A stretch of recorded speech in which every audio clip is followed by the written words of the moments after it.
Der Onkel Sepp hat zu mir gesagt, dass er nix gegen Schwule hat, solange sie in Ruhe lassen. Nicht anschauen und nicht anfassen. Es war am Anfang vor dem Jahr. Ich war mit dem Sepp in einer Bar. Ich schau mich und mir wär klar, sein schlimmster Albtraum werd jetzt wahr. Doch es kommt anders als ich dachte, keiner hat an Sepp beachtet. Warum so ist, hat er kein Schimmer, drum hört man an Sepp jetzt singen. Ich bin auf der Buda Rosa Ranch und keiner glaubt mir an. Was hab ich noch falsch gemacht? Was hab ich denn nicht an? Ich bin auf der Buda Rosa Ranch und keiner glaubt mir an.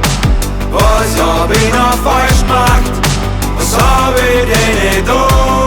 Hey, yo, der Sepp hier, freilich bin ich straight as fuck. Das ganze Eck hier, sag mal ehrlich, kehrt fuck. Ich will keinen Stress hier. Na, der Sepp, der macht bloß Spaß. Jetzt ist zum Lachen in da, komm, ich sag ner Stock im Arsch. Ich schau zu den Leuten und merk schon, Sepp, jetzt hast nicht brilliert. Und für den Scheiß hab ich heut echt mein Dick rasiert. Ich schrei nur Scheißlohn. Und mein Tanga, der zwickt. Ihr kennt's doch alle, nur mein Gescheit von einem Arbeiter. Doch es kommt anders als ich dachte, keiner hat an Sepp beachtet. Warum so ist, hat er kein Schimmer, drum hört man an Sepp jetzt singen.